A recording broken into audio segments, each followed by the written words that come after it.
Hello and welcome back, guys. We're now starting a new story, a different kind of notebook, by phantom_of_the_fanfic. You can find author's profile link in the description. Let's begin chapter 1, forward. Hi reader, so I got an email for copyright notice the day before New Year's Eve, fun. Most if not all of the songs used in this FIC were listed, yay. I have a week to reduce the songs to 2 or 3 lines before it's hidden. After another week of being hidden, if I haven't reduced the count, the whole FIC will be deleted by administration. For readers who are just finding this FIC, please bear with me. My immediate concern is cutting down the songs to avoid getting the work deleted. For those coming back to finish or reread the FIC, sorry it's gonna be a bit different from now on. If you don't like the changes, I understand that.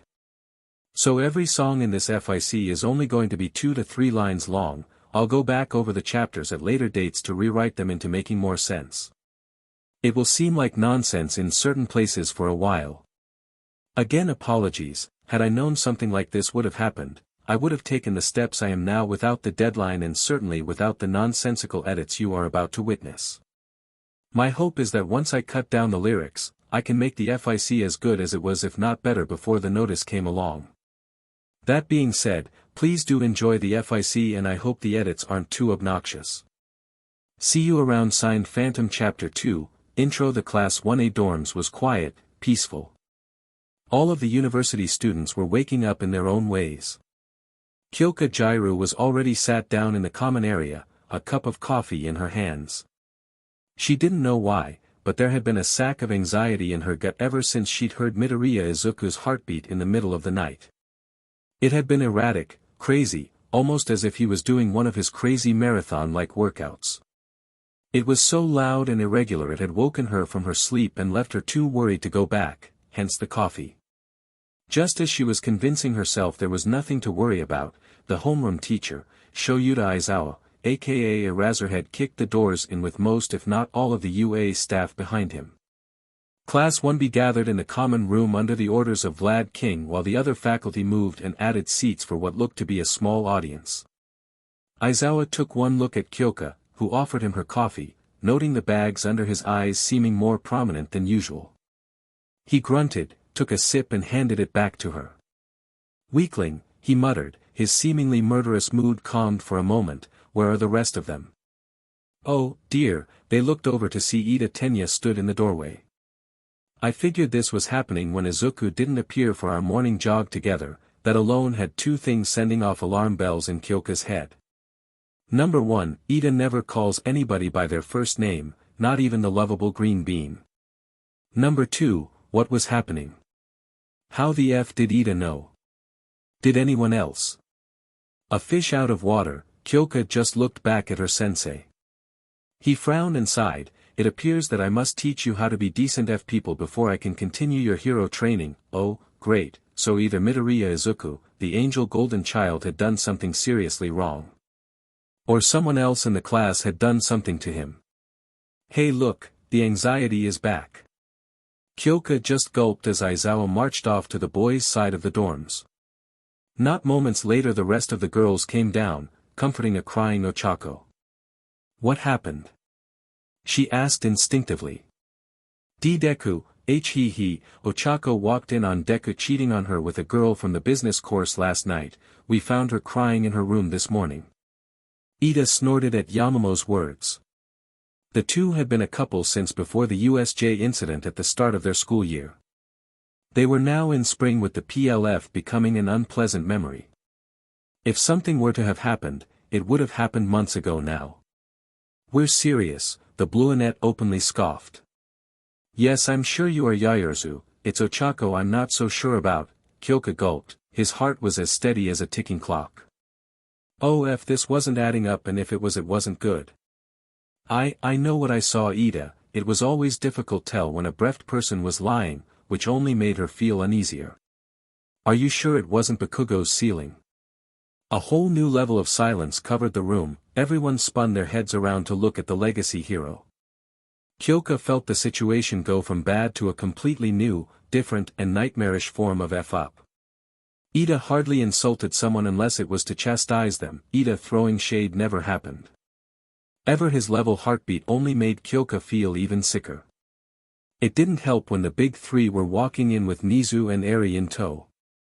The D merely looked on and sighed before climbing from Mirio's shoulder. The wild Puscats also came in with Kuta straggling behind them, trying to hide his red sneakers at the door.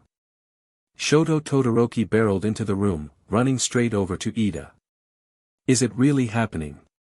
It's not a false alarm again. The stoic man seemed almost excited. Are we sure those alarm bells are just in Kyoka's head? Because they were beginning to feel like everyone was hearing them. Ida only nodded. Todoroki hooped and disappeared into the kitchen, returning with popcorn for the two of them. Tokoyami followed suit, looking to Ida and Todoroki, gasping and getting his own bucket.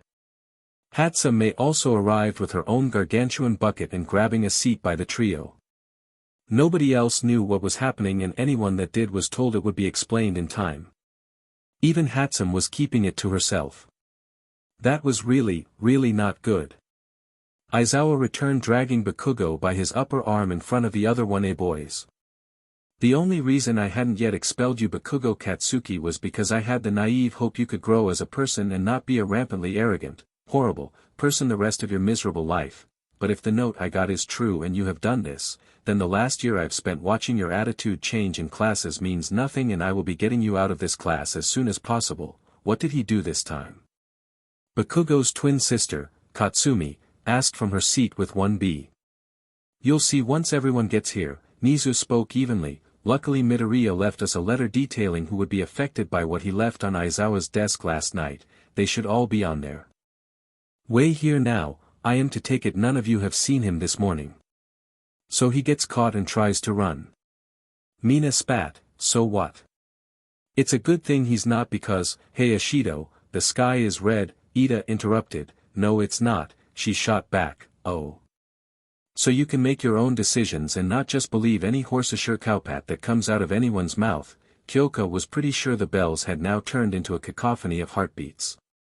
Ida swore less than he threw shade. People were beginning to turn green with anxiety. Are we the last ones? Everyone looked over to the door again. Number 2 Hero Hawks was stood in the doorway, former hero Lady Nagant in his custody for the day. Inko Midoriya entering behind them with Mitsuki and Masaru Bakugo behind her. Almost, we're just waiting on, Nizu began as the four fouled their seats. Us I believe, the shriveled form of Toshinori Yagi, former number 1 hero All Might, nearly growled as he walked in, the League of Villains including a restrained All for One and Tamura Shigaraki quietly following behind him.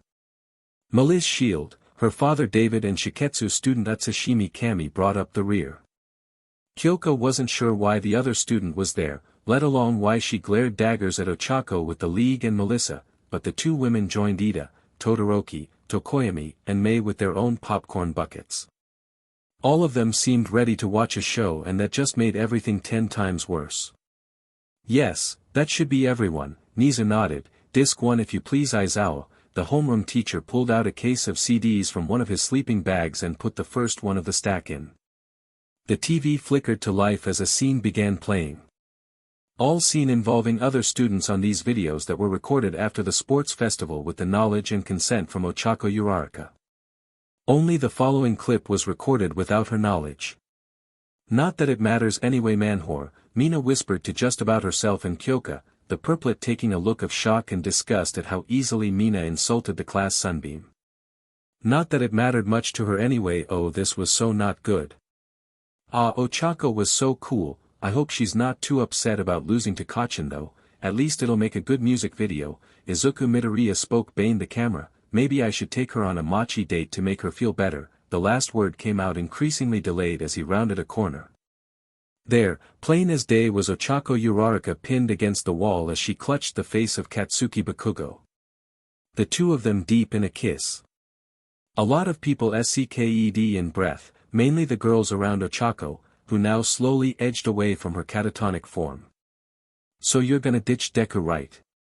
Bakugo growled as Izuku hid behind the corner again. Lose the loser and get with someone actually worth the time.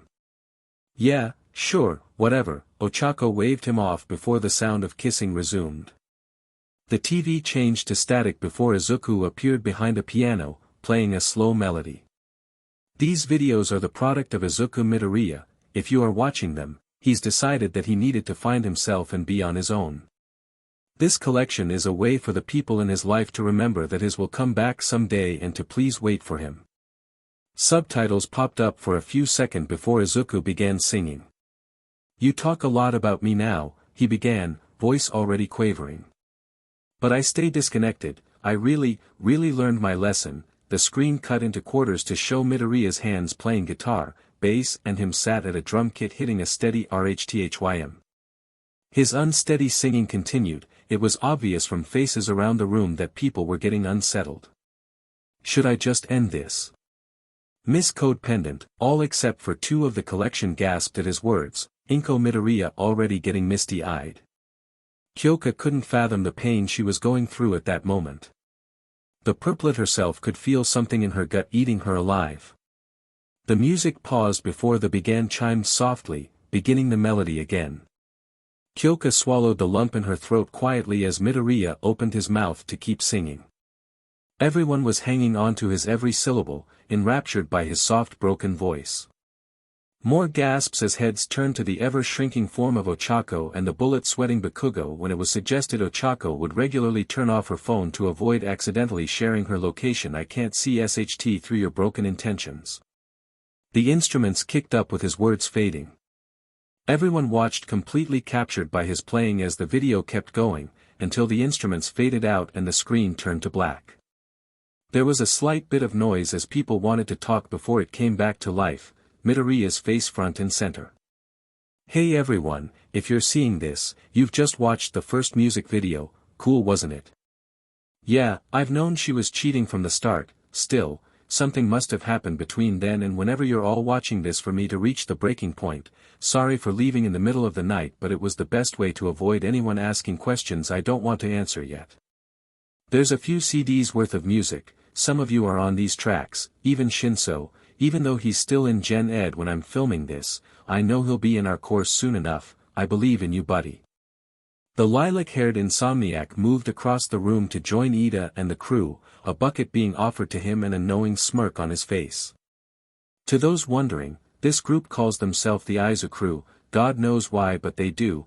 They're the only people that knew about the situation, because I knew they were the only ones who would believe me, except for Jairu and Katsumi of course, but I didn't want to involve Jairu when she's already so close to Ochako, and starting family drama for the Bakugus isn't fair for literally any of them save Katsuki. He shrugged to the group. Now this next song is special for my little Minotaur Kuda and Unicorn Eri. I know I'm not there right now and I'm sorry that I left, but I needed to be alone for a while, clear my head, but just because I'm not there doesn't mean you get to feel sad, you gotta be strong alright.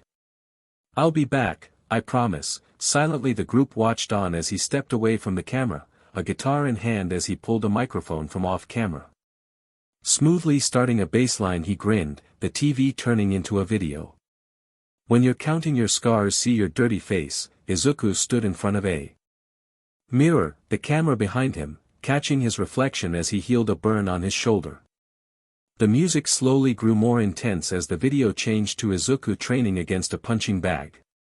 Then he was putting hand wraps over his palms, stood shirtless as he squared up to a sparring dummy. The TV cut to black before he was running behind a drone. Mei bounced up and down, talking about how she helped make the drone to film. As the bass picked up his signature green lightning appeared before he started parkouring over Muzutafu rooftops.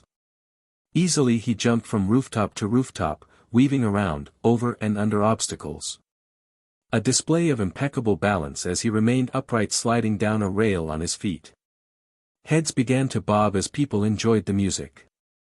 The video changed to Izuku standing with his back to the camera, overlooking the city from one of UA's towers. Swarms of the UA training dummies filled the streets, all seemingly charging towards his location. His green lightning crackled before he disappeared. Both Kuda and Eri leant forwards as the scene changed to a bruised Midoriya appeared with a confident grin. This time Izuku's eyes stared right into the camera before it shifted. A bunch of the sparring bots appeared around him, giving the impression of a group fight against one. The greenette began to swing his limbs fluidly as the music blasted again. When you start to fall, forget your fear, cause you will have to rise above it. Midoriya was back playing the guitar, biting his lip in concentration as his fingers danced in an incredible solo. Wish I could play like that, Kaminari lamented, watching in awe at the skill displayed. Several of the occupants hummed or else made vague noises of agreement. Midoriya was getting beaten by the robots as a low guitar played. He was floored as the lyrics continued, everyone now leaning in with invested intrigue. He spat into the dirt, getting back to his feet and lifting his fists. Another robot charged him. Multiple Midoriyas harmonized as he punched the robot's chest in. His movements turned into a dance as he continued to fight the crowd. In a blur he had taken off and was running over the rooftops again, launching himself with every step towards the end of a tall building. He grew closer to the camera, grinning into his as he ran past and jumped off the building. Then you're self-made, using a secondary aspect of his quirk, he flew off into the horizon as the video ended. Kuda and Eri both cheered after his smile and clapped. Several of the surrounding adults joined in.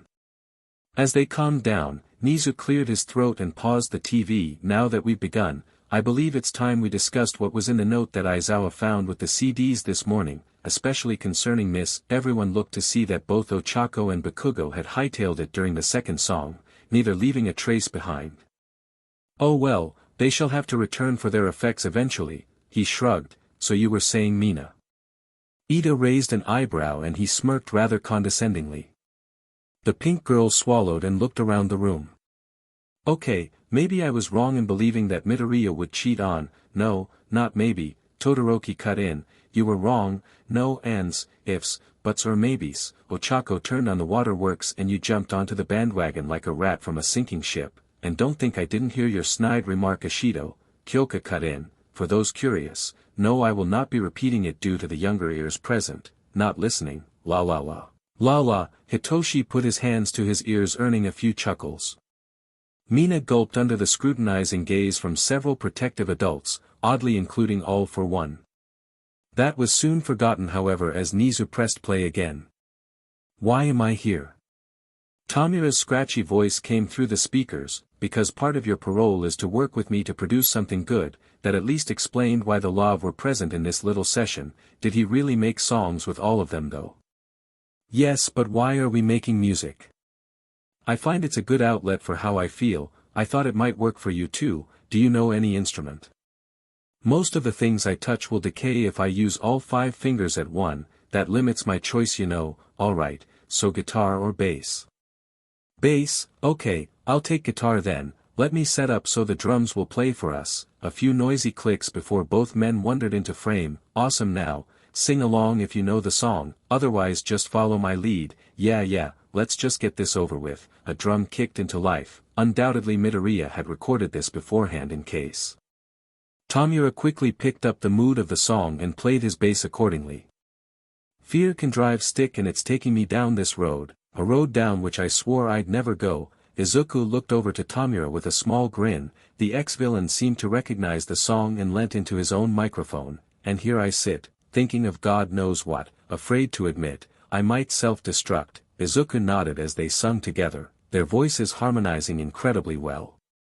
Clips of heroes and villains fighting played, the super-powered fight silent as the music continued. Izuku stepped back, letting Tamura continue. They swapped over, the duo got lost in the music, stepping towards each other and jamming out together.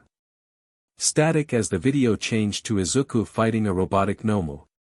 Tamura sung over the video. Izuku took over as the screen changed to the two fighting in Gym Gamma. Clearly they were sparring without quirks, Tamura wearing neon green gloves while the greenette never once even glowed from his quirk.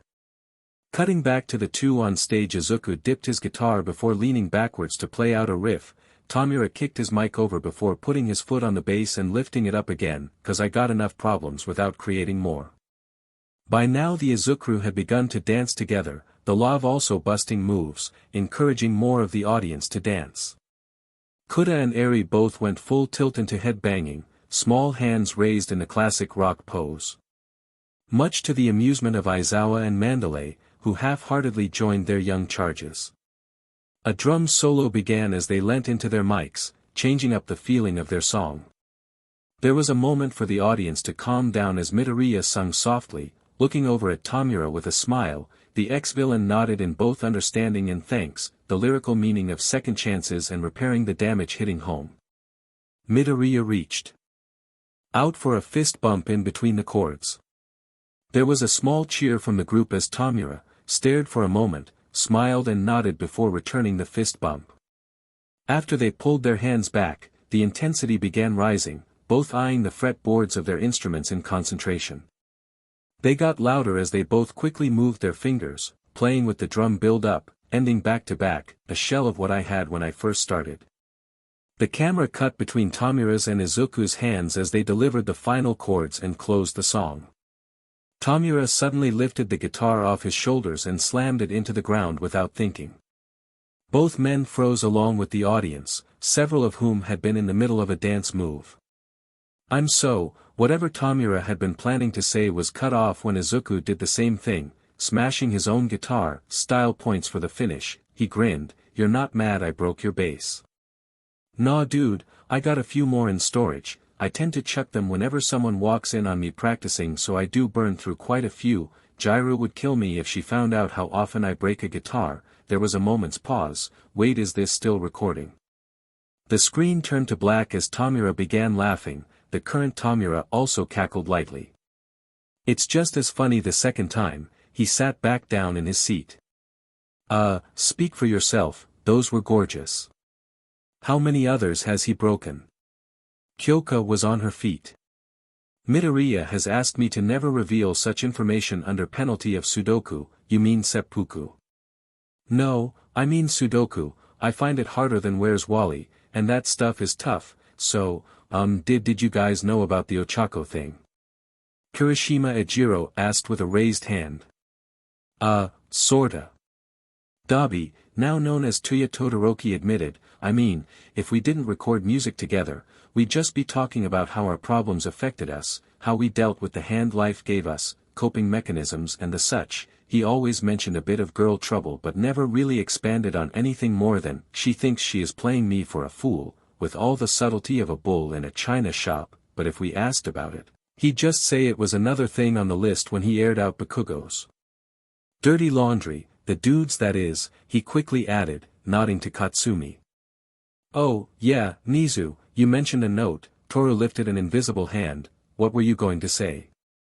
"After witnessing the video that Midoriya mentioned would prove Bakugo's true colors, we have enough evidence to not only expel Katsuki Bakugo, but also imprison him for unlicensed quirk use in public, physical, mental and emotional damage, manipulation, physical bodily harm, grievous bodily harm and repeated aggravated assault." There was a whistle. "Wow, I guess I really misjudged him, huh?" Kirishima muttered, "Here I thought he was just driven and manly, when really he was a bully." "Oh, he was much worse." Ida shook his head. "I mean, I'm surprised that he even got to the exam. After all, you doesn't tolerate any form of bullying, especially suicide baiting." The tension grew suffocatingly thick. "The brat," Mitsuki Bakugo began, "did what?" A hand on her shoulder took her anger immediately. Masaru Bakugo remained calm, at least externally. "Mitsuki, I think it's time I spoke with Katsuki." Nobody was sure was that entailed, but Kyoka was absolutely sure it was not good in any stretch of the word. Oddly enough, nobody felt sorry for him though. "Actually, I've been wondering," Mirio interrupted the oppressive sense of foreboding. "Midoriya said he'd go somewhere he could be alone to clear his head. Where could he have gone?" "I mean, Japan is a big place, but he'd still be recognized by someone at some point, right? He'll probably go back to one of his hideouts that he was using just after the war." Aizawa sighed. "But those are in fact up and down the country, so it'd take longer to check them all than it would to sit and wait him out. We had a secret base in the woods we used to play in as kids." Katsumi rubbed her chin. "But that was before the whole, Katsuki thing started way back when. Plus I'm not sure if any of us actually know the way there anymore. I mean, it has been a decade plus since we last used it. That's enough wandering in circles for now." Nizu waved his paws. "Midoriya left these CDs behind for us to remember him while we await his return. Surely we can do him the service of actually listening to them." On that note, Mina hummed, if he can play music and sing so well, why didn't he join in the cultural festival? Stage fright, Katsumi answered easily, if it's with 2 or 3 people he won't mind, because they're doing it with him, for fun, but if you put him in front of a real audience that just wants to listen, he freezes like, well, Izuku in headlights. Okay then, Mina nodded, can we watch the songs we preformed with him?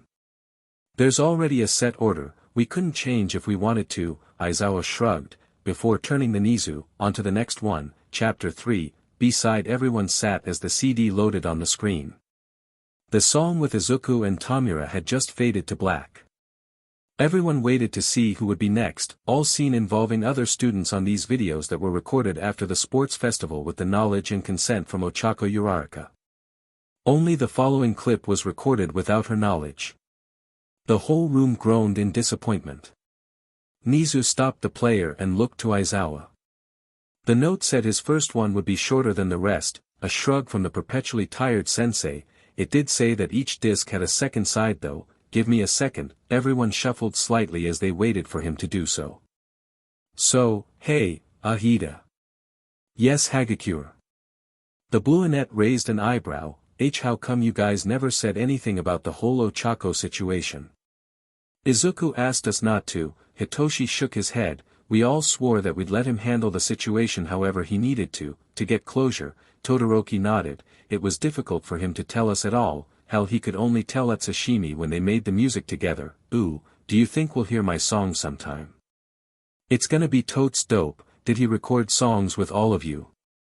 Tetsu looked over to them. All of the Izukuru has a feature on a song. Mei grinned. I even got to play the drums. We all got a feature too. Iguchi, formerly known as Spinner, raised a thumb. I'm on one, Toshinori added. He badgered me to be in one, Katsumi admitted. I know Kendo got to be on one too. Class B looked over to the class president. I thought he got the rest of you on one as well. Class B hummed. I mean, he did ask us to be the choir for that one song. Owaze agreed, but I think Ibarra did that one track with him. I have no idea what you mean, the vine-haired girl quickly replied. Hush now, I believe Eraser-sensei has the CD ready. They all became quiet again as the screen flickered back to life. Midoriya was once again sat front and center. You are currently about to watch side 2 of the CD. If you haven't watched side 1 yet, please remove the CD, flip it over and try again. If you have, welcome to part 2 of the intro. The last song you will have seen was performed by me and Tamura. I felt it would be best to explain why the love are part of the viewing party. If Aizawa hasn't already explained, everyone in the room has either been featured on a song, appears in a video or been noted as the inspiration for a song. Before we go on further though, Aizawa-sensei, you found a notebook with the CDs, or you should have anyway. Could you please give it to Jairu? She's the only other musician in the class, so she's the one I trust most to keep it safe while I'm gone. Pause the video to find it if you don't have it already. Nizu paused the monologue and nodded. Aizawa produced a leather-bound notebook and named it to the purplet, who stared at it in awe. This looks expensive. It was, Toshinori muttered. He asked me to take him back to Island so he could get it at the best quality this side of the continent. It was about 3/4 of the tickets for the round trip. Where the hell did he get that kind of money from? Kaminari gasped. Nobody was able to answer him. I'll do my best to take care of it, Kyoko whispered, not even daring to breath on the notebook. That notebook contains the sum total of all my music work, including plans for getting other people to feature on it. Most of the key lyrics are written there too. It's my most important notebook, second only to whatever current volume of analysis I carry with me. Now as for why I have a bunch of people feature. Well, why not? Ochako is cheating on me, but that doesn't give me an excuse to cheat. It does mean I get to give my heart to someone else though, and I get to actually air out the feelings I have for everyone without getting called a scumbag. Mina, Ida coughed, still throwing shade. I said at the start, Ochako knows who I'm recording with. She doesn't know what types of song we're recording or what the videos are like, but she knows why I'm gone and how long I'm gone for, which is why she always seems to be training when I'm not there and why Katsuki never shows up when I'm gone either. God, it was right in front of us the whole time. Ojiro realized. They weren't even that subtle about it. It should have been obvious. Shoji admitted, it all makes too much sense. Anyway, to kick off side B, it's a bit of a triple feature. We have the long-lost Todoroki brothers here to help, including Natsuo. I forgot we did this one, Shoto Todoroki admitted, while his brother swatted his arm eagerly. Everyone watched on as the screen faded to black. So am I still waiting, for this world to stop hating? Lights slowly turned on, showing Izuku singing as he played a guitar. The area was illuminated as Natsuo and Shoto bounced around playing guitar and bass. Tuya was at the back happily beating the drums. Izuku joined in the moving for a minute. Natsuo and Shoto joined into the vocals, not quite harmonizing with Midoriya, but still making it sound good. The Love were once again rocking out to the song, Tuya trying his best to get his brother out of his seat. After the Izuku encouraged him, the bichromatic teen joined in the dancing, slowly getting others to join in. To see through the fakeness. A pair cheered as the video displayed a graffitied Endeavor bust that had been displayed outside of his agency. The TV shifted to a candid camera recording as the four men crept down an alley in the night, rope around their shoulders. This can't last forever, time won't make things better. Once again it showed the men in the recording area, Tuya using one hand as he drank from an unlabeled bottle. The three guitarists jumped as they played, adding to the slam of notes. They all jumped around while playing, Izuku watching his hands as he almost choked his guitar. In the video Izuku put his guitar through the kick drum, getting a gasp from Kyoka and cheers from the guys. All of the men in the video eagerly joined in on Izuku's wanton destruction of the set. Natsuo smashing his guitar on the floor as Shoto tried taking out the amps. Tuya played air drums as Izuku continued to knock over his kit until there was nothing left. Tuya was now up, throwing his arms about before picking up what was left of his kit and throwing it about. Natsuo continued to reduce his quitter to splinters as Shoto began tilting the largest of the amps. Izuku jumped into the knocked-over kick drum, celebrating as he threw his guitar away. Tuya picked it up and began whacking the bottom on the ground. Izuku jumped onto Tuya's back as the scene changed. Loops of rope were thrown around the statue Endeavor's shoulders and pulled taut, can't find a good reason, can't find hope to believe. The statue fell over, the crashing and breaking complementing the end of the track. The men cheered from the shadows as they collected the rope and congratulated each other. Tuya and Shoto cheered again watching the recording of the statue go over. Both the Izuku and the Love were cheering with them. Wait, you guys knew they had done that? Yui exclaimed. Police were scratching their heads for days. Until the Endeavor scandal hit the news and more people joined in the action, Ida noted, it was me that gave them the idea. Melissa stated proudly, I let them use my workshop as the recording area so they could crash and smash as much as they wanted. Hatsum exclaimed. Zuku said that if I helped, he'd work with me to make more babies.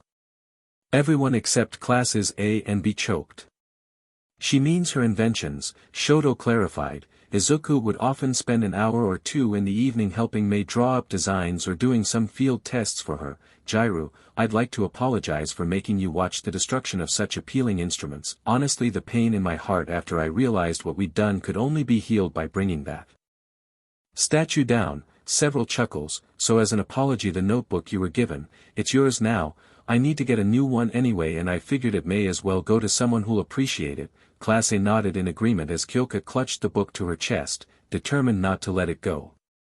The screen faded to black before a warning appeared. The next song contains explicit language. Parental supervision is advised. Eri, if I'm going to let you listen to this song, you are not allowed to use any of the bad words until you're Deku's age, alright? Okay Grampy.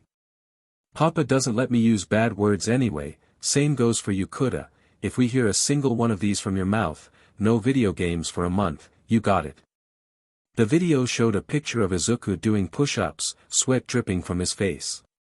Ain't no mot-half in this world can do it like me. Don't mind if I do. Himiko Toga whistled at the picture.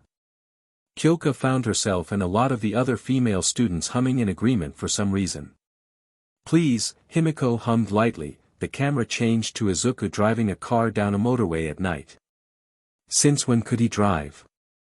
Present Mike questioned. He asked me to teach him just after he recovered during the internships, Aizawa grumbled. that's why he asked for a car. Inko Midoriya realized, I knew he was lying when he said it'd be useful considering what his quirk can do, but I didn't expect this. The camera focused on his rising speedometer, showing him accelerate. As it zoomed out again it showed Izuku running on a treadmill, a vest and pair of basketball shorts showing off his defined musculature. Now he was doing reps in a headstand, lowering himself to the beat. Once again the camera cut, this time he was at a junkyard, lifting scrap metal above his head, only a pair of jogging bottoms and protective gloves on. Inko nearly fainted in shock of how much Izuku had changed, while the remaining female population over 17 whistled appreciatively. It appears he found another beach to clean. Toshinori shook his head, and I thought Takoba had been enough for him. You mean that boy is responsible for that entire beach being cleared before UA started? Vlad King stared in shock. Jesus H. Christ, now doing pull-ups. Izuku was singing to the camera as it zoomed out slowly. What is that? Mineta cried as the camera revealed something attached to Izuku's ankles. It looks to be some sort of car engine, power loader supplied, and if it is, then the boy is just showing off because those things are heavy. Yeah. He does this every other morning. Hatsum raised her hand. He'll meet me at the crack of dawn in the studio. We had to make a special bar that wouldn't snap under the weight. He just grabs onto it before we lift it high enough for everything to hang, and he just goes for an hour or so. Everyone except her balked at the admission. Katsumi stared at her hand. We don't even compare, she whispered before the music was continued. Izuku loaded up a sniper at the gun range, sniped coughing into his hand lightly. He laid down in the position and took aim. Izuku sung as he took shot after shot. I'm always working, never call me apathetic. Bad energy is like a poison, need some antiseptic. Getting back up, he moved out of the camera's way to reveal his shots all dead center of the targets.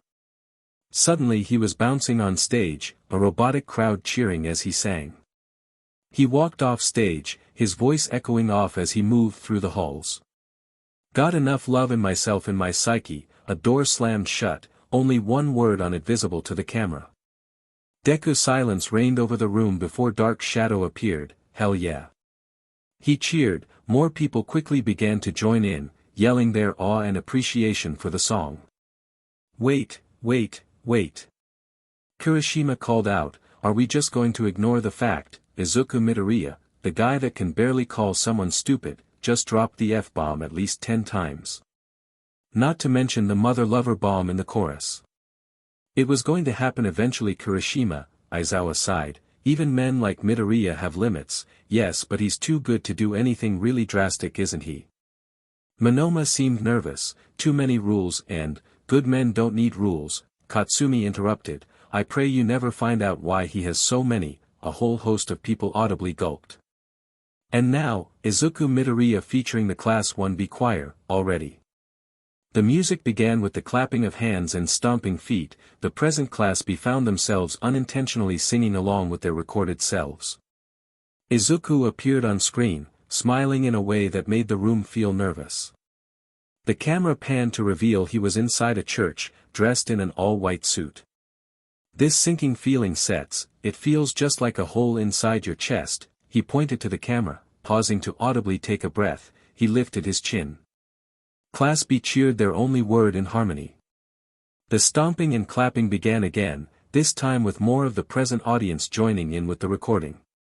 Izuku gave the camera a thumbs up before lifting the microphone back to his mouth. He moved his fingers across the screen in such a way to mimic a walking person. His arms moved before he was chopping one hand in front of the other. The mic was pointed to the camera. Both classes responded along with the recorded Class B, so when you're sick of all this stressing and guessing, I'm suggesting you turn this up and let them hear you sing it. Izuku's face dropped at something off screen. The camera panned to see another Izuku, this one dressed in a black hoodie and jeans, walk in the church doors. This version did some a cappella before rolling his eyes. The two began a back and forth, with the all-black Izuku mocking his alternate version. It culminated in the suit-dressed Izuku spreading his arm. Man up, if you feel me, everybody sing it. The whole room chorused as Class B appeared behind Izuku on the video. When worries never helping, tell me why worry at all? Class B bowed their heads with Izuku as the lights faded off and the screen went black. Man, that was a time, Tsuburaba nodded. We all had to stay behind the camera until that last verse. Yeah, Fukudashi pointed, but at least he told us that we could just party to the music after the signal. I still can't believe he got to use Jim Gamma for the day, just to shoot a music video. Shishida agreed with a nod, though the fact we are surprised by his musical talent is probably indicative to the fact we weren't expecting it to go anywhere, and so forgot about it until now. There's a fourth song. Setsuna yelled, shushing everyone as the screen came up again. This time it was only Izuku in a suit without the blazer, sat with his sleeves rolled up at a piano. Izuku was humming softly as the melody grew louder. I'm losing my faith, though I was never religious. The camera began to orbit him slowly as he sung, catching his knee bobbing from the bottom of the frame as he kept time. The night you were leaving, you gave me a mission. Not once did he ever look towards the camera, instead choosing to gaze at the ceiling as if talking to someone above him. I'm waiting for the judgment that shall fall upon my head. I hope someone is here to pray for me when I am dead. His fingers dug into the piano, leaving a single key to ring out. Holding the single note, Izuku remained with his head down as the camera pulled away until he was the other side of the room, his spotlight snapping out. Yet another applause rang out, this time with everyone remaining seated. Petition to get Midori to hold a concert when he gets back. Mina raised her hand, several other hands began to rise. He's got stage fright, dipstick, or did you forget I said that? Katsumi shook her head. You've got as much chance getting him to play as you have getting Katsuki to take second place. Those that wanted the concert all pouted at the reminder. Speaking of him, has anyone noticed them come back down? They probably didn't go to their rooms, Aizawa grunted. They probably bolted from the back door. They'll have to come back by nightfall considering their wallets are in their rooms, but, a shrug, that's a problem for future me. Several cheers of amen before Nizu stood up. I suppose now would be the perfect time for a break then. Shall we depart to have snack and bathroom breaks before reconverging for another CD? It is the weekend, so we could potentially go through another 2 CDs before I insist you get on with your schoolwork, students. After several groans, there were mutterings of agreements. Nizu clapped his paws together. Wonderful, everybody go about your business and we'll meet back here in say, 10 minutes. People began to leave their seats. Kyoka simply looked at the book in her lap, pondering why Midoriya would leave it to her. Sighing, she picked it up and began to put it back in her room. She could ask when he came back. If he came back. Chapter 4, Track 2. Ashido. Mina felt sick. Horribly, horribly sick. In fact, when Nizu called for a break, she'd been one of the first out of the seats. Before anyone could realize, she'd run straight out of the sitting area and up into the dorms. Luckily, all students had an en-suite to save them from wandering the corridors for a bathroom after curfew. So she could lock herself into her room, disappear into the side door and kneel around the bowl, trying to get the twisted stabbing in her gut to leave. Try as she might, not even a dry heave was coming to get rid of the feeling. Some dark recess of her mind told her that it was what she deserved. Todoroki was right, they'd found Nochako crying and took every word as gospel. They hadn't even paused for a moment to consider the fact that it was Izuku Midoriya that they were talking about. The guy who couldn't even look at Yamamo while talking to her in her hero costume. And that had been before Ochako and he had started dating. Hell, even after the sports festival, he'd barely so much as a conversation without mentioning his relationship in some way. In hindsight, it was obvious that Izuku could never entertain the idea of so much as looking at another girl while in a relationship. And what had Mina done? She'd yelled bloody murder, called him all sorts of names while he wasn't able to defend himself. Effectively slut-shamed him when there was clearly something more going on. Not a second to think before she just jumped headfirst into a blind, uncaring rage at the living cinnamon bun. When really that anger was misplaced. Ochako Uraraka was the cheater. She lied to Midoriya for months, not even trying to be subtle about it. Ojiro was right. Ochako always going to train whenever Midoriya wasn't in the building, Bakugo mysteriously having enough of everyone just after the door closed behind her and stomping to his room. It was right in front of her and she didn't see it. She felt like hitting herself. This wasn't how it was supposed to happen. She was supposed to be the matchmaker of UA. The person that helped everyone find their happy ever after relationships, instead of the dumb alien-looking girl that got stood up every second date. Yet right under her nose, a guy she often hung out with and a girl who she thought she supported were really going behind her boyfriend's back. Mina had unintentionally given her advice on how to get Bakugo's interest. How to keep Izuku looking at her butt. The pink woman felt sick again, hugging the bowl. She hated people who lied to hurt. She especially hated cheaters. It was eating Mina alive that she'd not only helped Ochako cheat, but also immediately and unquestioningly believed that Midoriya had been in the wrong. God, could that feeling in her gut just go away. About to put 2 fingers down her throat to try and get rid of it, she felt a hand stop her. Mina, don't. Tokoyami shook his avian head. Whatever happened, how did you get in here? She looked at the newly named Izuku, with tag-alongs Katsumi and Jairu. Hitoshi held up 2 metal stick-like objects. I picked the lock. That wasn't concerning at all, but Mina ignored that in favor of turning back to the toilet as tears streamed down her face. I feel sick, she whispered. I feel sick and I want it to go away. It won't. Melissa shook her head. Not for a long time, because that's called guilt. It's how you know you F up and can't make it right.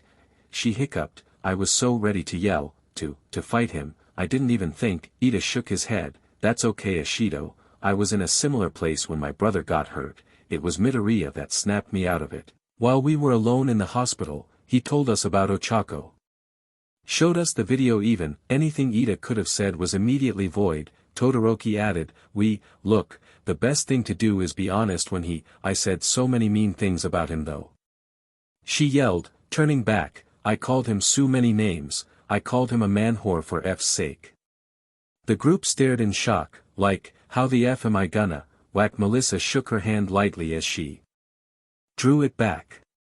I'm sorry, I should have kept my patience there, I didn't want to believe that you would say such a thing. Jairu hissed, there was a line and you crossed it, without a second thought, which is my point. She cried lightly, like, how is he supposed to forgive me, or even see me the same if I tell him? Mina, he knew Bakugo was his girl while we were at camp. Todoroki soothed her. He knew just what Bakugo was doing, but still broke himself to try and save the blonde BSTRD and then got into further trouble actually saving him. He could have folded him when they fought that night, Tokoyami added. He didn't want to fight back then, even went so far as to hold back. When it would have taken him a minute to paralyze Bakugo and disappear back to his room, do you really think some words are going get to Midori? Katsumi folded her arms, really? When that's all anyone has ever thrown at him? You think a few insults are going to get him now? What?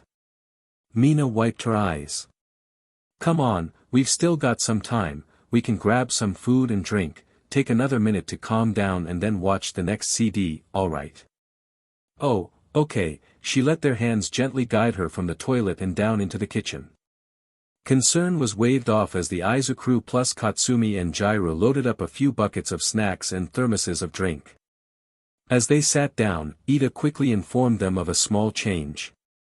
I was told by Izuku that before we played his second CD, I was to inform you all that Katsumi Bakugo has always been part of the Izuku. He only wished to keep her out of the drama for her own good. He asked me to say this for no reason other than to embarrass her in front of her parents, his words not mine. A few small chuckles as he sat down. Mina heard him whisper to the blonde, he also wished for me to pass on the message, ha, ha ha, ha, I win, F***ing prank war mastermind effer. She pouted and folded her arms. When he gets back I'm cellophaning his entire door and his toilet. Oh, dark shadow appeared, that means she finally gets to take part in our all versus all prank wars. Melissa and Cammy both grinned deviously. They all fell silent as they watched the TV come to life again. Welcome to side 1 of CD 2, to start this selection off we have a tribute song. This is for my friend and brother Ida Tenya. I know how it feels to be stuck in the dark, man. I do. Izuku's voice crackled lightly, and let's pour one out to Ida Tensei, the hero in Genium, one of the best role models and idols I've ever got to meet. His early retirement is only more reason for us to work hard. Mina looked over to see Ida was wiping his eyes, trying to hide the early signs of tears. Todoroki and Tokoyami both pat his shoulders in support. Izuku's throat cleared as he began. The second someone mentioned you were all alone, he was sat at a piano, playing gently as an ocean lapped behind him. He searched across an unknown in the night, illuminated by only the flashlight in his hands. A boat lost at sea was seen from above as a tired-looking Izuku got up and searching around. Finding only an empty plastic bottle he threw into the bottom of the boat. Standing on the prow of the boat, he looked around desperately, trying to find any sign of land. The melody calmed down again as he was walking through the forest again. His hair was whipped by the breeze as he played the piano on the clifftop. Just come home, don't let go. Back on the boat, Izuku just began paddling in a random direction, before it cut to sunset and he was laid in the bottom of the boat. No hope left on his face. Izuku was clearly now lost in the forest, but still continued searching. Izuku was now running through the woods in desperation as the camera shifted behind him to show the ocean from a cliff. The boat shook in the night as it landed on sandy beaches. Izuku sat up and jumped from the boat, running away from it as fast as he could. Standing from the piano, Izuku smiled softly as he adjusted his coat. Walking away as the keys still played, he walked towards the camera. He walked into a small cottage perched near the end of a cliff, stepping into the door as the camera panned out, "'Cause I will leave the light on." One of the windows was illuminated by a single light as Izuku closed the window and walked out of the room. The video faded to black as the camera turned to the beach below, showing a single boat moored in the moonlight. There was a gentle applause that slowly grew rapturous. As it calmed, those around him moved to comfort a clearly emotional Ida. "Do not worry, my friend, I will leave the light on for when you return as well," he nodded, wiping his eyes again. "I'm sorry if I made you cry there, Tenya, but I felt that this song would fit with how we truly went from friends to brothers. We may not be able to talk about what happened, but know that I will forever have your back even in the dark times, because I know, truly, you will always have mine. I will, Izuku, I swear it. This CD will have less completely me songs, half of them are dedicated or tribute to someone. The others are split between features and just me. I'll reveal who this one is for at the end, but let's see if they can identify themselves first." He started off slowly by making a soft noise, until the instrumental played quietly. "I don't care what they do, I just wanna be with you." He was stood in Jim Gamma, slowly swaying as he sung softly. Izuku was sat in the driver's seat of his car, leaning into the window of a drive-through. He turned back to smile at whoever was holding the camera as Todoroki leant forwards from the back seat to steal a packet of fries from the bag. They were all up in Izuku's dorm room, smiling as a TV showed a paused game, Izuku spinning in his desk chair. "You got that hometown smile, you got that look in your eye." He was hit by a thrown ball of paper, staring in mock anger at the thrower.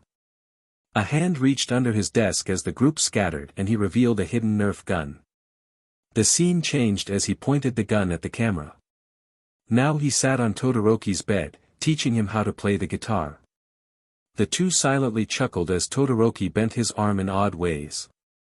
He was busy scribbling in his notes as the camera approached from behind him. He jumped as a hand stretched to tap his shoulder, turning and smiling softly to the camera person. Now he stood outside of Tokoyami's door with Todoroki the other side. As the door was opened, the music continued. Tokoyami was resisting as Todoroki and Izuku carried him through the halls. Ida was ahead, laughing as he undid the doors. The group were laughing as they threw Tokoyami into the indoor pool with a splash, dark shadow appearing to grab the men and drag them in with him. The video cut to the four climbing from the pool, dripping wet but smiling like mad. The video cut again, this time to Izuku coming through a roof access door towards the camera, carrying a picnic blanket and basket full of food. He revealed a thermos and 2 cups, pouring out a steaming brown liquid. Some guessed it was coffee, but Aizawa, being the aficionado that he was, dismissed it as hot chocolate. Everything will one day be alright. The camera was taken as the music faded out. It turned around to reveal Katsumi Bakugo with a black beanie. Smiling despite the tear tracks down her face as she held the steaming cup in both sleeve-covered hands. "I remember that day," Todoroki mumbled. "It was the night after that botched mission, Midnight Sensei was still in the ICU. The heroine teacher winced slightly as Todoroki supported the blonde student. You were beating yourself up about not getting there fast enough to help. Izuku got it all ready and told us to follow him up to the roof. Katsumi sniffled. Why yeah, I remember. He reminded me that if I hadn't been there, we would have lost you sensei, which is true, had you not helped destroy that rubble. It would have easily wiped me out. Instead all I got was a broken skull and fractured ribs. I'll take those any day of the week if it meant I got to keep teaching you guys. A finger traced the small scar line near her temple. Don't forget Katsumi, you saved my life. Focusing on what could have happened if you didn't will hurt you more. That's why he called us after dinner. Mitsuki Bakugo questioned, what? I remember, Masaru nodded. He called the home, asked if oyakudon was still your favorite comfort food. He still knew that. Katsumi's eyes widened. After I spent all of middle and high school trying to avoid him, he still remembered I loved oyakudon. Honey, he remembers so much more than that. Inko Midoriya smiled. Honestly, you should see his analysis. He updated your entry almost weekly before the dorms were implemented. Silence fell over a lot of people. Mina didn't want to say anything. No, she'd done enough damage as it was. Better to leave them alone this time. If you couldn't guess, that was for my friend and first female member of the Izuku crew, Katsumi Bakugo. All of those videos are the ones she took of me for whatever reason. Shoto, you still owe me for my McNuggets you stole. I will get that money back, come hell or high water. Also a note to everyone, do not fire Nerf guns near Dark Shadow, he will eat the darts. A few laughs around the room as the avian teen faked a look of betrayal, even bringing his hands up holding an imaginary dagger in his heart. Anyway, this next one is a tribute to my friend Hitoshi Shinso, an insomniac and fellow quiet kid, but at least we don't have to worry when he puts a hand in his bag. Izuku Midoriya. Inko scolded her son as the recording and the lilac-haired boy both laughed. A xylophone began playing as kids spoke quietly. The last voice giggled to themselves as a scene appeared on the screen. Izuku was quietly walking down an alleyway, his old high school uniform ill-fitting and dirted. The xylophone began to chime rhythmically. Yeah, when I grow up you know what I wanna be. His legs moved in an almost robotic manner as he dragged himself towards the camera. He threw his destroyed bag into a nearby dumpster. The majority of the group quickly voiced their dissent. A violent screen change had him laying in the back of a garbage truck, looking up at the camera drone. His head swung around from behind a pile of scrap metal. As the scene changed again, Izuku mimed working a grill as he sang. Permission to have a celebratory barbecue night when Izuku returns. Ida raised a hand, granted. Nizu waved a paw. He stood, leaning on a mop in a dark corridor as light from a nearby room partially lit him up. When I grow up, I just want to pay my bills, rapping, about the way I feel. The camera changed to a rundown, nondescript fast food drive-through as a car pulled up. Izuku leant out of the window adjusting his hat as he rapped. The scene changed as he did the normal list of jobs to do. He worked, making the food with the Izuku crew acting as the other employees around him. He began to argue with the customer out of the window, being played by Toshinori. Izuku climbed through the window climbing on the car and throwing food over it. Aizawa ran from the store as Izuku climbed off the car, trying to grab him. Izuku ran from Aizawa before turning and jumping, stealing the hat from his head and running away. Izuku was stood in the dark, a single spotlight behind him not really showing him that well. He jumped and suddenly there was a crowd of robots cheering for him on stage. Might not be the best in my field but I guarantee that I'm a die real. When I grow up, the xylophone reappeared, playing as the sound of recorded cheers rang out. Izuku walked off stage with a camera following him. He walked into a bathroom and splashed cold water on his face, staring at his reflection before it all went black. Dude, Hitoshi sank into his seat. I remember when we talked about our school experiences pre-UA, man I thought my school was bad. Aldera made it look like the well-behaved child. What? Yeah, we just spent hours trading school stories once. Tokoyami nodded. It was around the time after the second internships. Izuku collected us and spoke about how he wanted to try and take care of Eri, but he needed help, finding a good school for her. He admitted that Aldera had given him some pretty horrible misconceptions about the world and the education system, and he hoped our differing experiences would give us some common denominators to either watch out for or take reassurance in. And aside from me, Fumikage and Izuku all getting mistreated because we wanted to be heroes, there wasn't really much that stuck. Shinso shrugged. And no Nizu, none of us are going to tell you Izuku's school, that's for him alone to talk about. Mine was just another HPSC brand school before the whole Hawks whistleblow and Lady Nagant controversy came to light. The dean simply sighed before nodding. I understand. Shall we play the next tape? Murmurs of agreement. This track features the boys of the Izuku. It's for a certain villainess you think you can't do anything good because of your quirk. I think that you could be one of the best heroines out there. Himiko squealed in excitement. Ooh, this one is for me. The screen changed to a film countdown before flickering to Izuku sat at a piano in a street. You got a bad reputation in my neighborhood. The camera was flipped over, showing Todoroki sat on the steps in front of a house. He waved his hand, getting the camera to spin to Tokoyami, sat on a swing in an abandoned park. As he jumped off the swing, Izuku walked underneath him as he stepped onto a street. The other four boys joined him on the street, dancing and moving to the camera while they playfully shoved and leant on each other. The camera zoomed out to show a small TV before it panned over to Hitoshi playing video games with a headset on.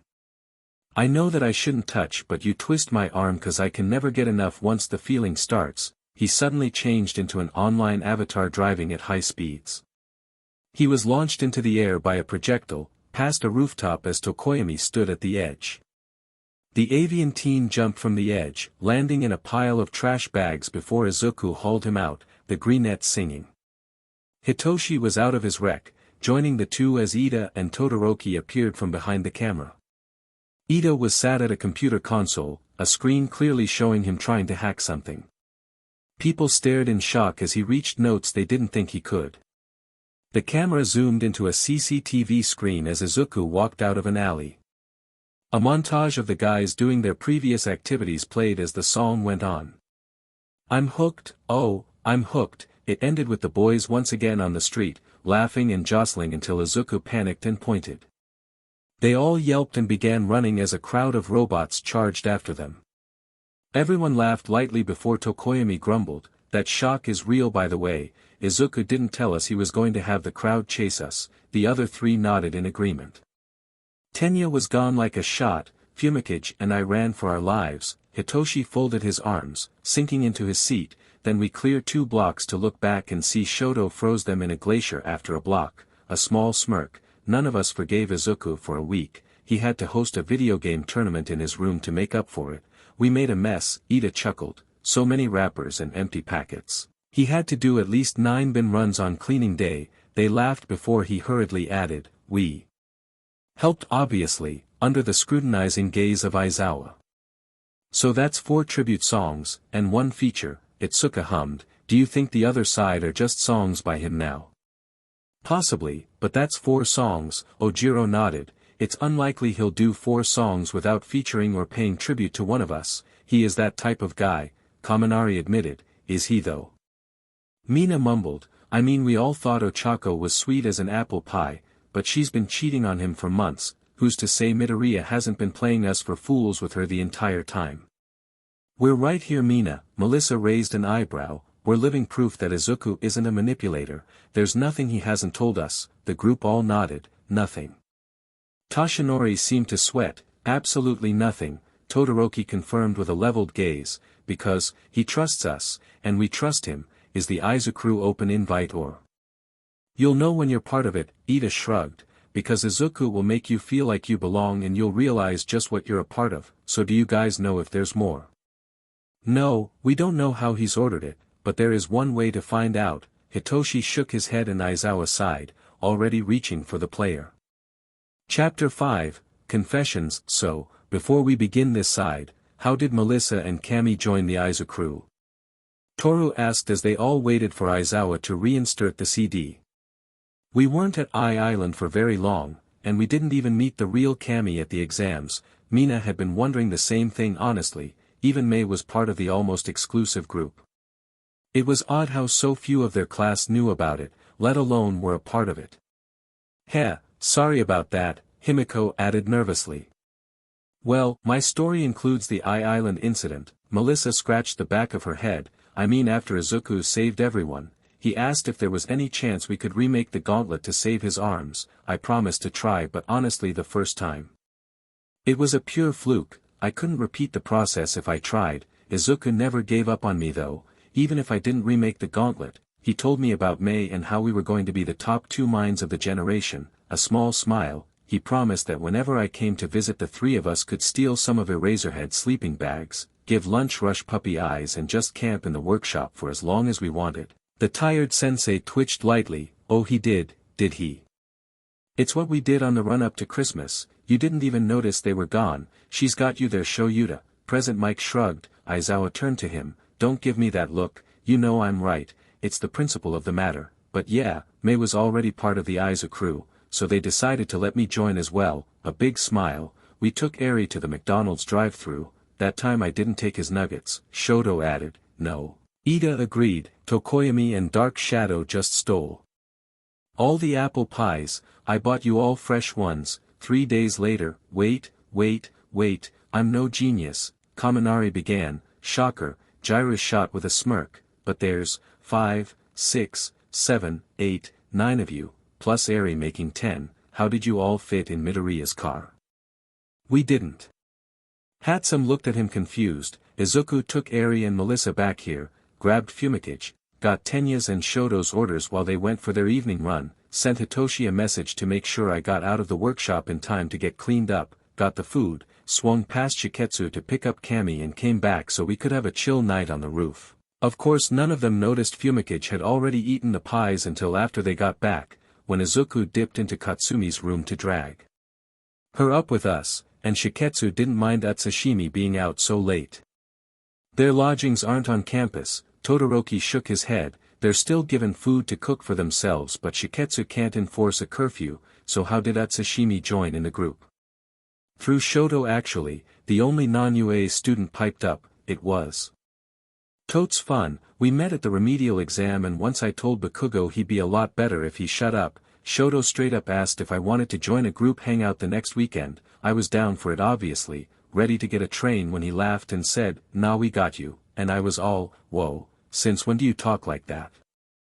But he didn't say anything else, just asked me to text him the dorm address. The day rolls around, I walk outside of the dorms ready to get answers, when a car pulls up, Shoto appearing from behind the window with Izuku just chilling in the driver's seat. She put a finger to her lips. At first I was super confused, but it was a totes chill day. We went to the arcade, had a shopping trip, honestly until he told me.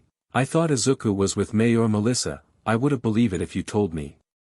The guys were brothers. After everyone was sent reeling by the casual confessions, Aizawa pressed play.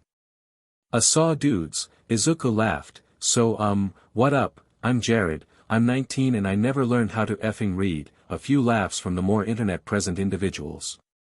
So y'all probably think that this side is going to have a few tributes or features, since the last side was only tributes, and that means this side can only be just me songs. Well, you'd be wrong. A wry grin as his face took up most of the screen. This side is all tributes too. And yes, I lied, you know, like a liar. He coughed something that sounded suspiciously like Ochako, but nobody could tell.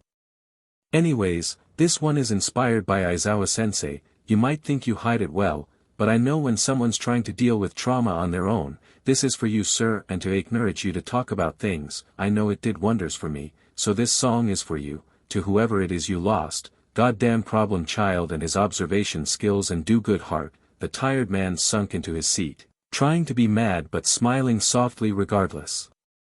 Izuku began strumming an acoustic guitar before singing. And I'd give up forever to touch you, 'cause I know that you feel me somehow. The screen changed to Izuku walking along a beach, occasionally throwing stones into the water. Now sat on the edge of a building, Izuku kept plucking away.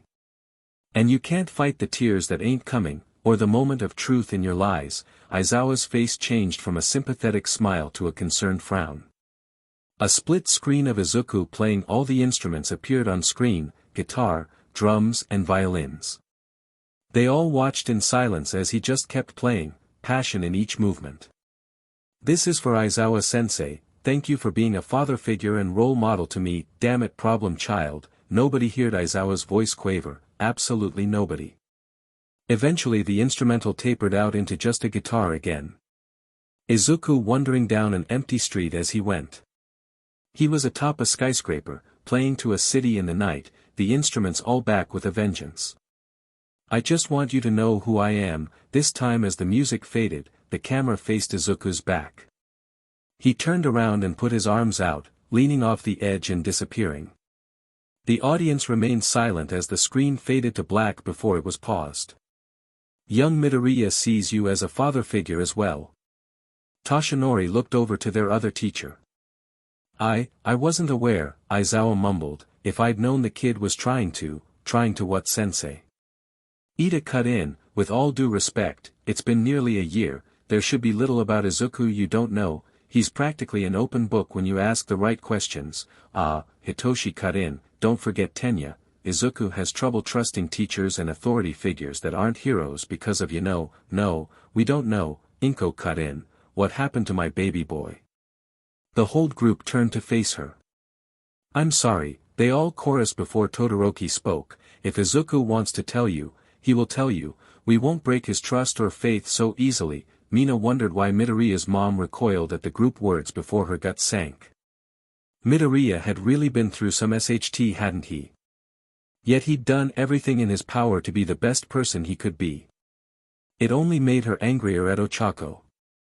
Class A's resident sunshine boy had done everything in his power to be the best boyfriend he could before the sports festival, brought flowers, presents, devoted whole days to spending time with her. Hell, he'd even let her join in on his hellish regime, making it easier for her to handle it. Only for the brunette to go behind his back with who Mina could only assume was his childhood tormentor. Her fingers dug into her palms as she balled her fists. A hand rested on her shoulder. Don't worry Mina, he's okay now, Hatsum reassured her with a smile. I know, it's Ochako that shouldn't be, she whispered back, I hate people like that, but at the same time, what on earth could Midoriya have done for that? Did he do anything to deserve it? Or is Ochako just a heartless, backstabbing but that's been playing the sweet innocent dummy the whole time? Who knows? Melissa shrugged, but here's a better question, even if she has been, who cares? Mina stared into the middle ground. The video started up again, thanks for listening to that one and thanks to Aizawa-sensei for teaching me how to drive, even if it took me a while to learn. Izuku chuckled nervously, this next one goes out to a resident pink alien lover. I knew from the moment I saw you that no one had told you how stunning you really are. Of course being with Ochako I couldn't, but if you're watching this, it means that I can actually come clean and say you deserve somebody that appreciates how appealing you are, inside and out. Her heart twisted even more with regret. The screen changed to show Mina being recorded.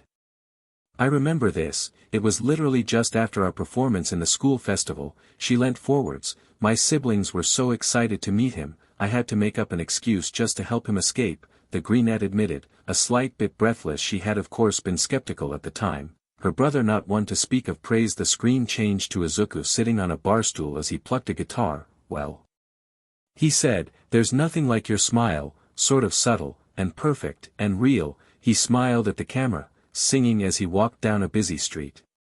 The scene changed back to Mina, who just heard a handful of clearly exaggerated compliments. Yet she still blushed and smiled.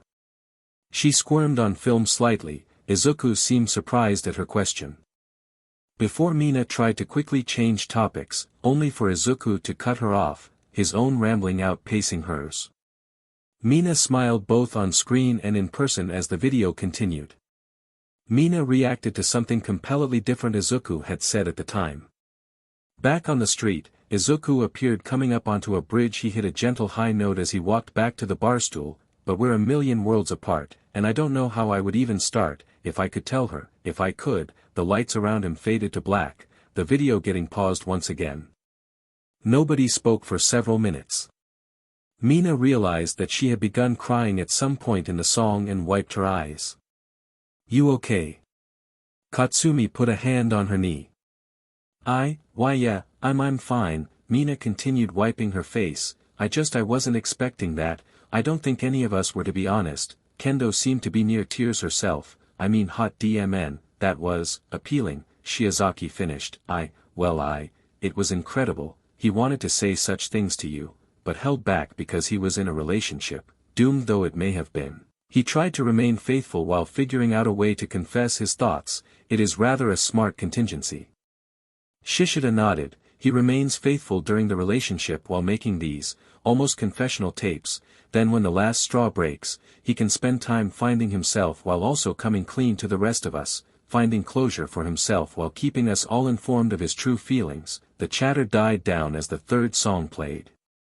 This one is for someone else I know that needs to be reminded of how appealing she is. A lot of people may not be able to see you, Toru, but one day you'll find a guy that knows all your tells. Song FF for me.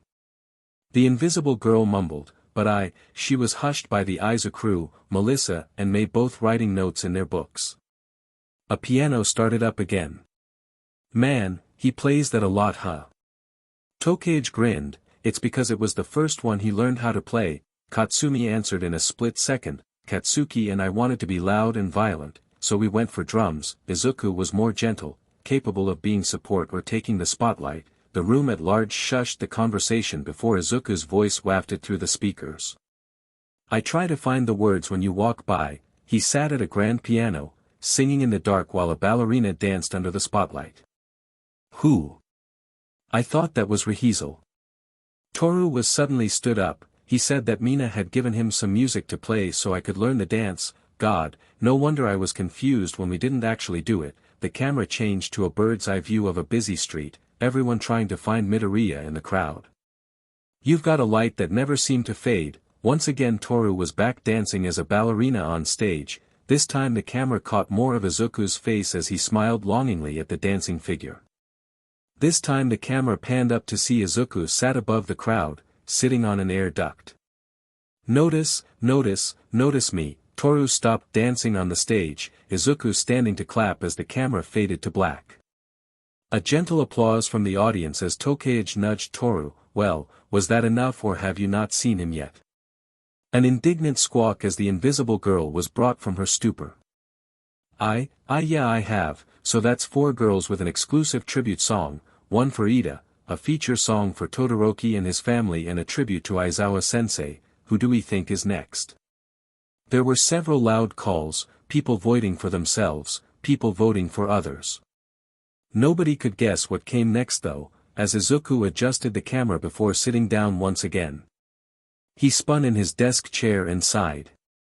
So, this one is hard to say, because I know what she did, I know who she did, I even know when she started, but what I may never know is why she did it, why she chooses to lead me on, but part of me doesn't want to know, part of me doesn't care. She made her decision and now she has to stick with it. Meanwhile I'm here going to sleep with questions about how I wasn't good enough. There's a few songs in here for me and me alone, to help me come to understand that no, I am good enough and she's not worth it, any of it, all of it. So Midoriya Izuku, when you listen back to these, when you finally get around to editing these little monologues out, just remember that this one is for you. Everybody waited with bated breath. Immediately the music began.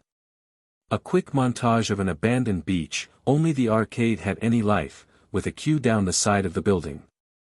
Izuku sat playing the drums with headphones in, the gym around him empty. Have you seen my heads? Just look at Shake. He was driving down the highway in the night, laughing with someone in the passenger seat as the camera sat in the back bench behind them. Tuning a guitar in his room, his mouth moved silently as he spoke to someone off-screen. A gift was put on his knee, getting him to pause and look at it before staring at the giver. The instrumental continued until he was back at the drums. But have you seen my heart? Have you seen how it bleeds? This time he was playing a video game with Hitoshi and Todoroki, all of them with their tongues poked out in concentration. Ida, Hatsum, Tokoyami and Melissa sat playing a board game behind them. Izuku stood alone, biting his lip and played the guitar solo. Suddenly he lifted the guitar and played it behind his head. Where you used to be, here with me, as he finished on the drum kit, the video changed to him strumming the final chords, letting it ring out as he took the guitar off and laid it down. The camera rested on the floor, watching his feet walk away from the bottom of the guitar. A picture floated to the ground as it burned. The camera changed to show it was a picture of Midoriya and Ochako smiling together. Her face and head burnt away first, leaving a flaming picture of Izuku as the camera faded to black.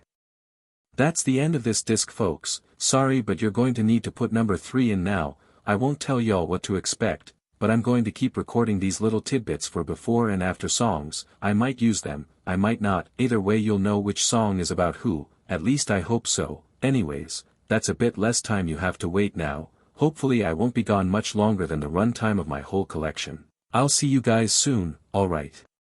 The audio crackled as the disc reached the finish. And began again. Aizawa once again reached for the player, everybody getting up for the brief intermission. Chapter 6, Record Scratch. Itsuka Kendo remained thoughtful as the large group all went off to take their respective breaks.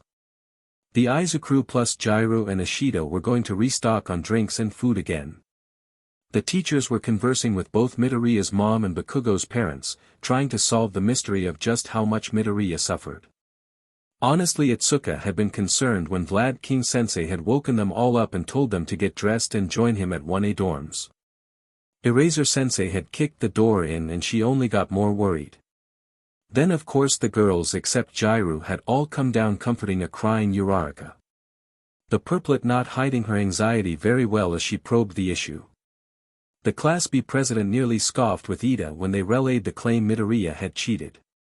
Trying to agree why they were in 1A dorms with her class, Itsuka nearly got whiplash as the words came out of Ida's mouth. Are you sure it wasn't Bakugo's ceiling? All of 1B froze as they processed the implications of the question. Jairu went green as everybody else remained silent. Eraser-sensei had dragged Bakugo down like a petulant toddler and put on the CD. Her gut and heart sank for Midoriya when the video played. She nearly cried at the first song because she understood. She'd had a boyfriend cheat on her back in near the end of high school. SHTSCKED. And she'd thrown herself into her friend group, feeling as if none of them would ever understand. The isolation, self-depreciation that turned into self-loathing. Itsuka had felt like there was no point in trying to do anything with herself anymore, ready to just accept a minimum wage job stacking shelves and wallow in her self-pity. It had taken her months to get over it. Midoriya had tried to save Bakugo twice during the camp disaster and that was only weeks after the sports festival. If Itsuka had been in his place, she would have just smiled and waved, hell she would have pushed her ex-boyfriend to them as well. The fact Midoriya still had the drive to be a hero after something like that was impressive, admirable. His musical talent certainly didn't hurt either. Tokage stopped daydreaming. Minoma's snapping fingers brought both grills from their train of thought. Are you feeling okay, Minoma? Itsuka looked at the blonde. I mean, we've been in Class A's dorm for 20-something minutes and you haven't said anything about a 1A cuck or cheating a beach, proving the class just want attention. I may be antagonistic Kendo, but I'm not he admitted, not meeting her you know, after our joint training before the war, Vlad-sensei told me that it was probably a good idea to go and see Hound Dog. After the war he said I had even more reason to. I've been there weekly. Ever since it ended, the class appeared mildly stunned. I was trying to keep it to myself, for the exact reason Hound Dog is trying to help me with. I'm one of 5 children, the third actually, dead middle. I have no milestones, the eldest is always the first to do something, the youngest mean all of us have grown up. Even at home I feel like second best, so when I was put into Class B, I was mad. Even at university, a place I chose to go, I earned a place at, I was still second best. At least, that's how I felt in the beginning. He shrugged. So I antagonized them, without thinking about it.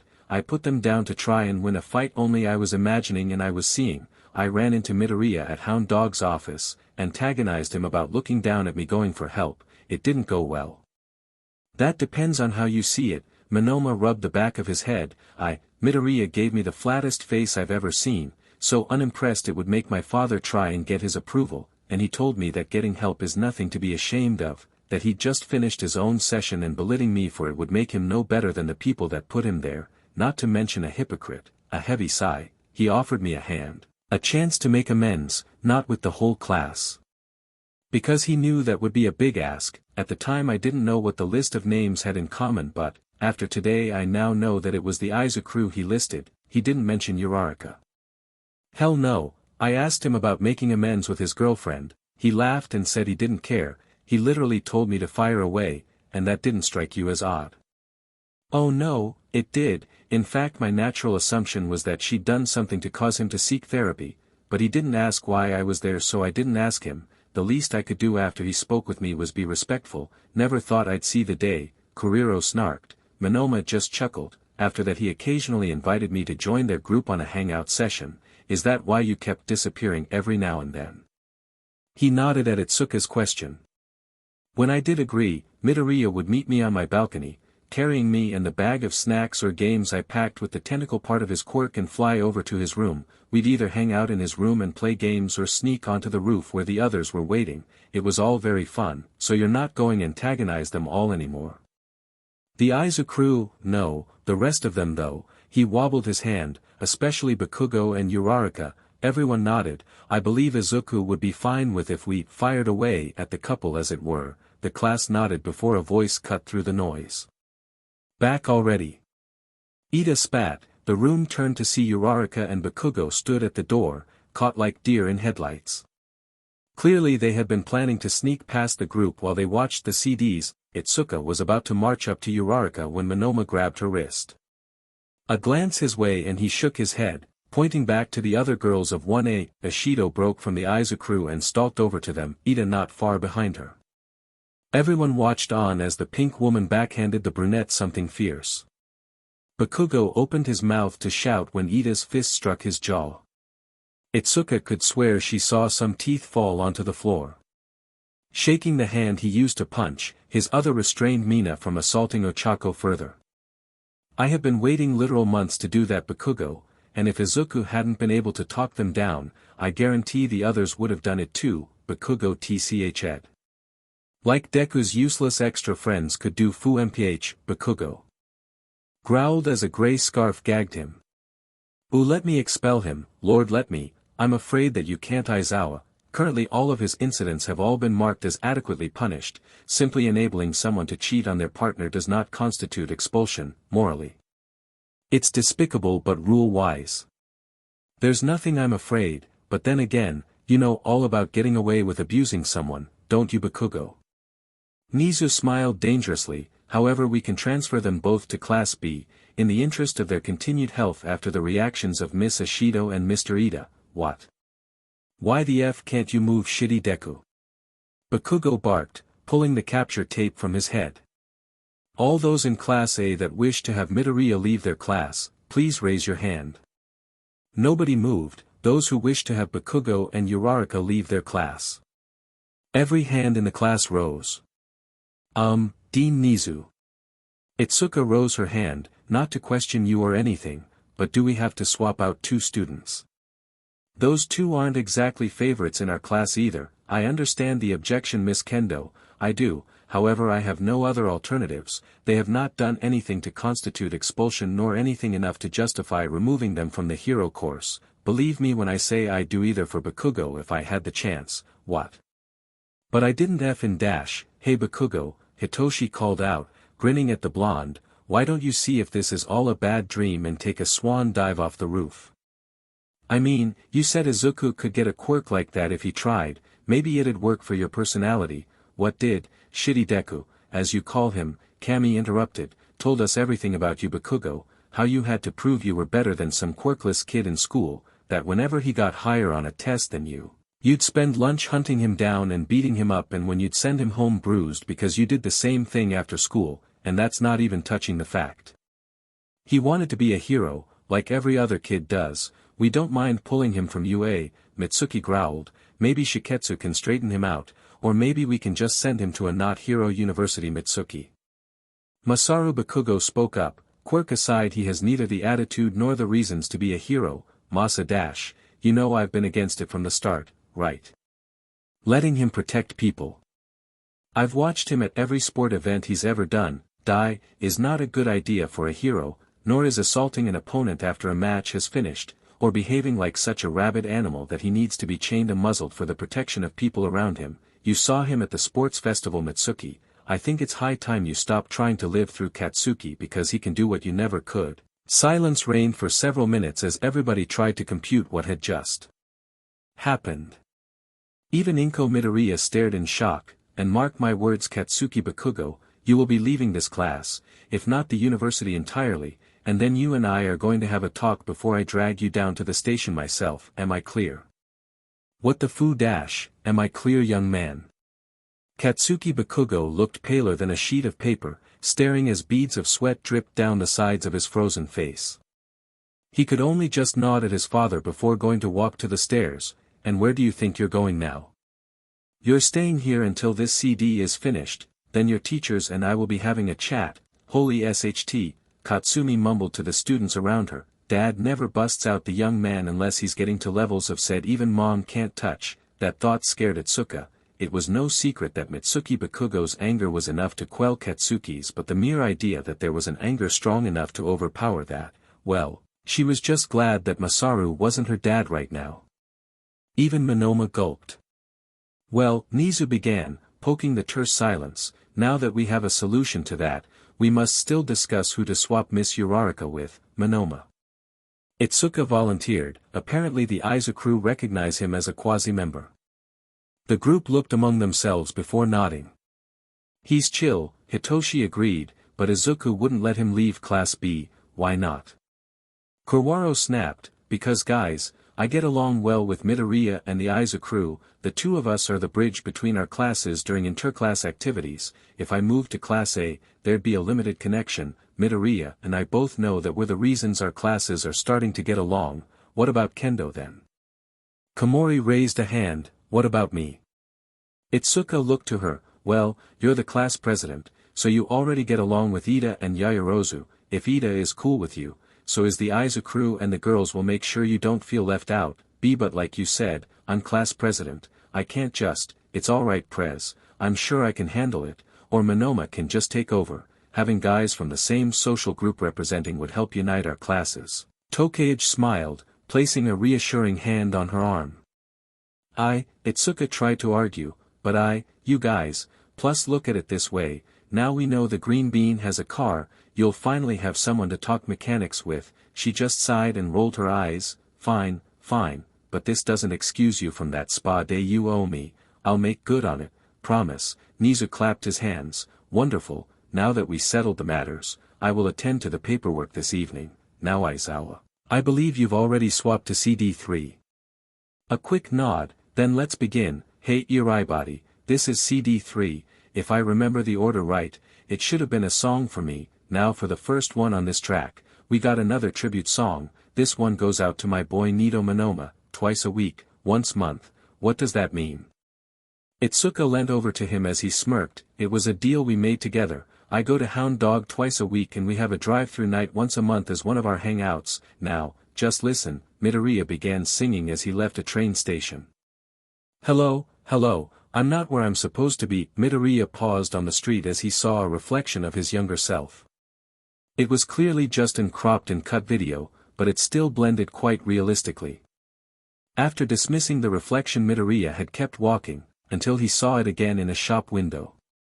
This time he did stop, waving a hand and getting his reflection to do the same.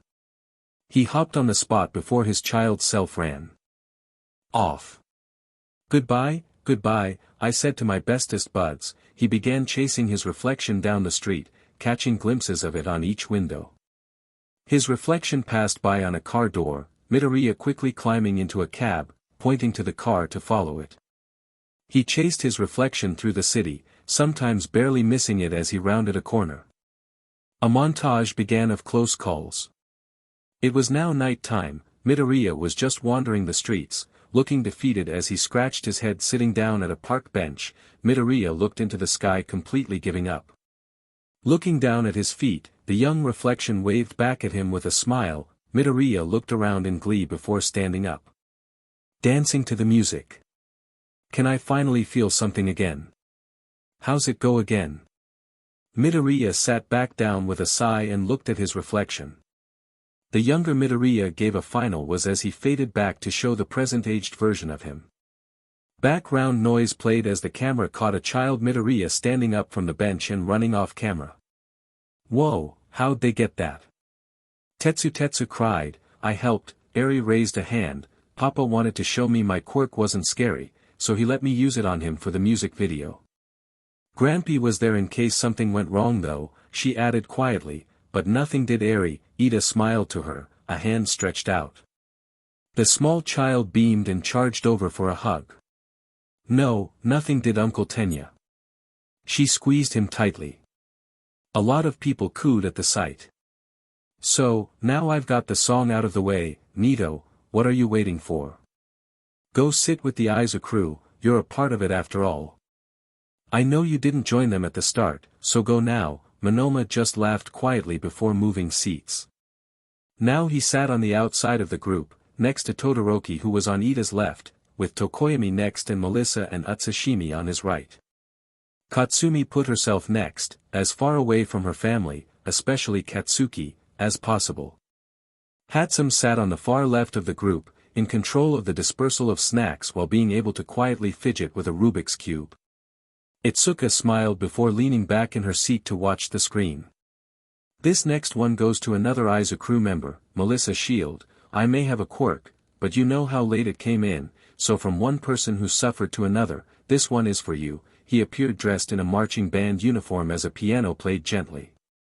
I've been locked in a locker, I was picked last in soccer. The stage behind him illuminated as he twirled a baton.